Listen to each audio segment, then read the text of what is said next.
Let's go now to NewsNation's Robert Sherman live in Tel Aviv. Robert, the ceasefire between Israel and Iran appears to be holding still. What's the feeling there, and what are you hearing?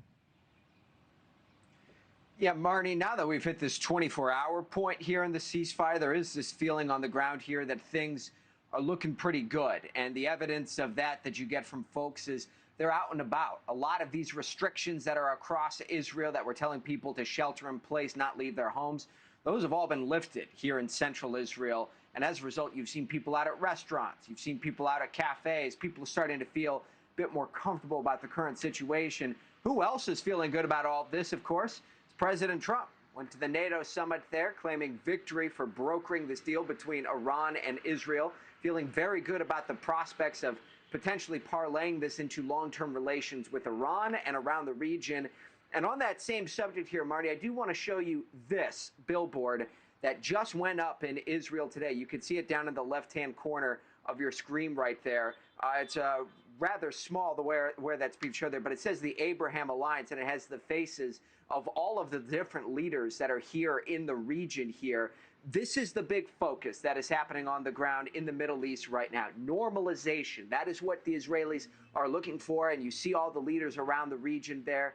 Saudi Arabia, Lebanon, Syria. That's the dream that people have here. That's the vision that the president has talked about, and you can see very clearly certain groups here on the ground in Israel hoping that the president will make this a priority in the Middle East here.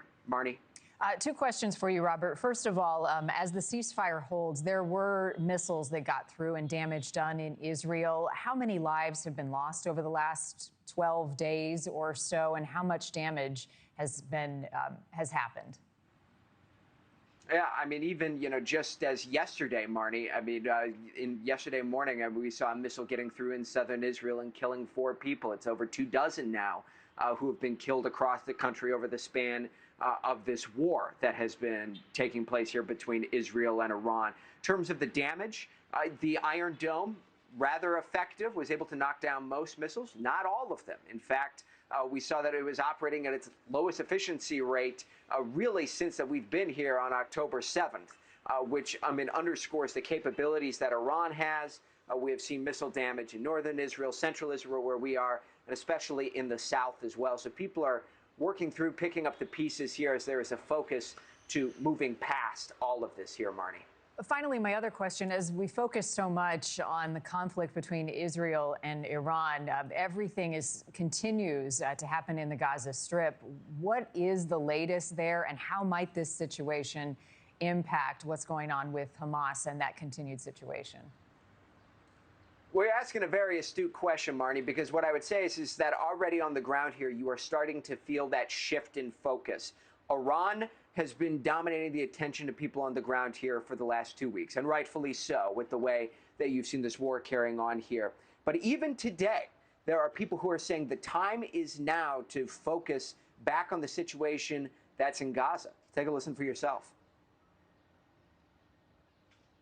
So I think we kind of focused this past 2 weeks on the war, but we haven't focused on Gaza at all. So we're very much concerned about the hostages. Even just today, there were 7 soldiers killed in Gaza. So I think our heart is still there, exhausted, but still there. So hopefully that will end soon as well.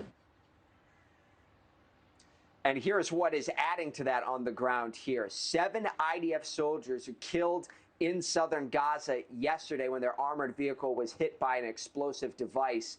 It's something that everyone on the ground here is talking about right now, Marni. And just like that, in an instant, you've seen this laser focus going back to the situation in Gaza, where fighting is ongoing, where hostages are still not home. And this is a regional priority. You've already heard Qatar calling this week for talks to pick up in a matter of days here. So a lot of watchful eyes are shifting back to the situation in the enclave. Thank you for watching. Subscribe below and download our NewsNation app right now on your phone, and you will get fact-based, unbiased news for all Americans.